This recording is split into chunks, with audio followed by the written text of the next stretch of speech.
Questão 90 do capítulo 1. Nessa questão aqui eu encontrei alguns problemas de questão de tradução e eu tive que ir na questão original para entender o que estava acontecendo. A questão original trata de futebol, que é futebol americano, e no futebol americano não tem goleiro. Então aqui a questão traduzida fala de goleiro no futebol americano. Então isso atrapalhou responder. Eu tive que olhar na original. Então essa parte aqui em amarelo, vou ler aqui o contexto da questão. O time de futebol americano dessa universidade usa deslocamentos vetoriais para registrar suas jogadas. Qual a origem? Tomada na posição da bola no centro do campo. Em um passe do goleiro, olha como foi traduzido. Aqui é em uma certa jogada de passe, não tem nada de passe do goleiro aqui.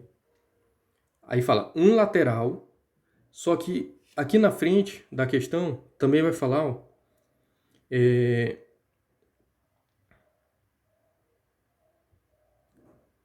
que aqui vai ter o lançador.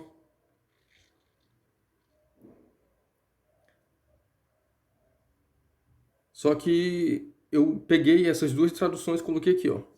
Aqui onde está em inglês, essa palavra se refere ao recebedor. Aqui onde tem essa outra palavra, que ela aparece aqui, é o lançador.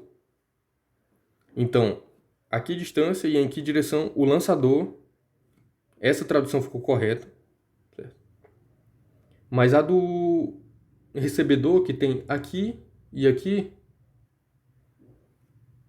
ele traduziu para lançador,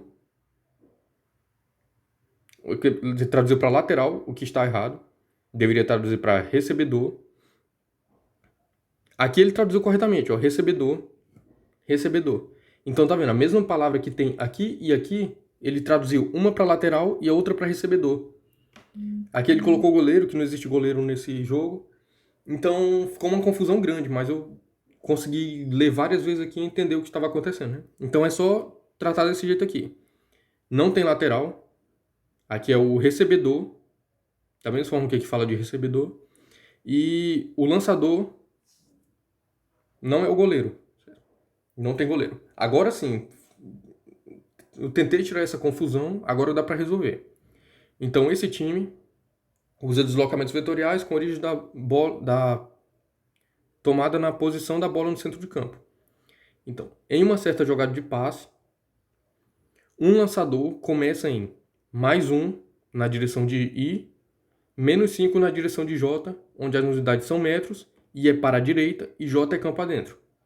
Então vamos lá. Aqui eu desenhei o retângulo do campo. I é para a direita, o I é o X. E o campo adentro é aqui, em direção ao campo adversário, que é o J. Se eu coloco o J para cá, o X tem que estar para baixo, não pode estar para cima. Porque o X é para a direita. I para a direita, J, campo adentro. Então essa é a orientação do sistema de coordenadas. E a origem no centro do campo. Com a origem tomada na posição da bola no centro do campo. Agora sim, o recebedor começa em +1i, -5j. Então vamos lá. Essa aqui é a posição inicial. +1 na direção de I, -5 na direção de J. Em uma jogada de passe, né, o recebedor começa aqui, onde as unidades são em metros. Os deslocamentos seguintes do recebedor são 9i. Então, o próximo deslocamento, quer dizer, o primeiro deslocamento, que aqui é a posição inicial, é 9 na direção de I, e é x. Então, ele parou no x igual a 10. +11, j, que ele segue campo adentro. Então, daqui para cá ele andou 11 unidades, campo adentro, na direção de j positivo. Então, se ele estava em -5, ele foi parar no +6, que ele andou +11. Aí depois, -6i mais 4j. Então, o terceiro deslocamento, ele fez -6i, então foi contra o sentido de crescimento. -6, ele estava no 10, foi parar no 4i. E ele também se deslocou em j, 4j, positivo. Então, ele continuou campo adentro de 6 para 10, 4j. Parou aqui, na terceiro deslocamento. Aí tem mais um. Mais 12i e mais 18j. Então, daqui ele foi mais 12i. Então, do 4 mais 12 dá 16. Então, ele foi parar aqui numa posição de i igual a 16. E ele andou 18j. 18j. Então, da posição 10, ele foi parar na posição 28. Então, foi esse deslocamento aqui. Essa coordenada é 16, 28.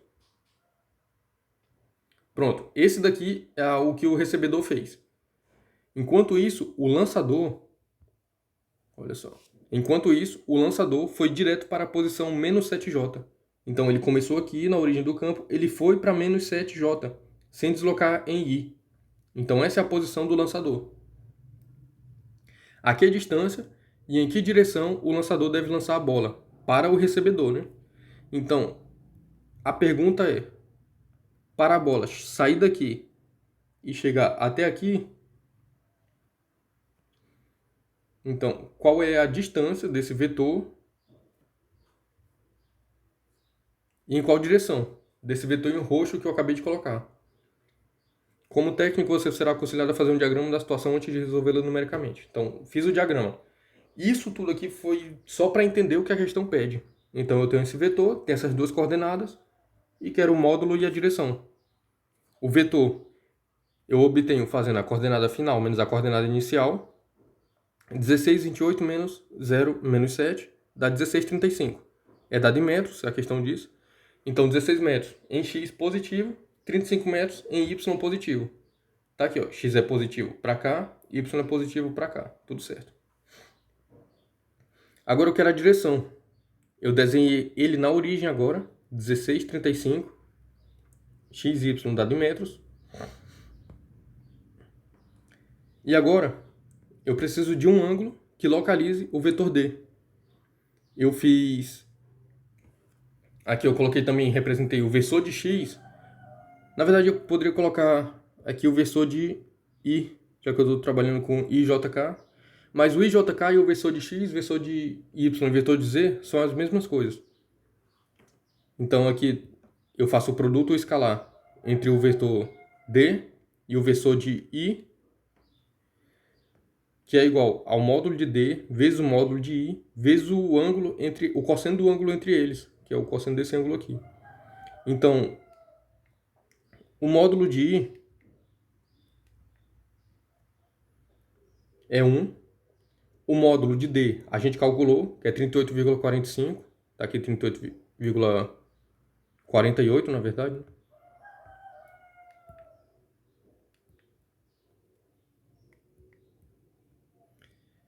Então agora eu distribuo esse produto escalar aqui. Vai ficar I vezes I, que dá 1. Aqui eu estou trocando o que eu já tinha feito só para mostrar que realmente tanto faz. E I vezes J são ortogonais, dá 0. O produto escalar entre eles. Então 0 é essa parcela aqui. Sobrou 16 metros desse lado, dividido por 38,48 metros. Aqui tem o cosseno do ângulo, né? Quando eu faço esse quociente aqui eu tinha feito com 45, mas é 48. Mas não vai mudar porque aqui eu já fiz uma aproximação. Esse resultado está muito grande em casas decimais. Então eu peguei só isso aqui que já é o suficiente. Essa função arco-cosseno tem que ser feita em uma calculadora científica, né?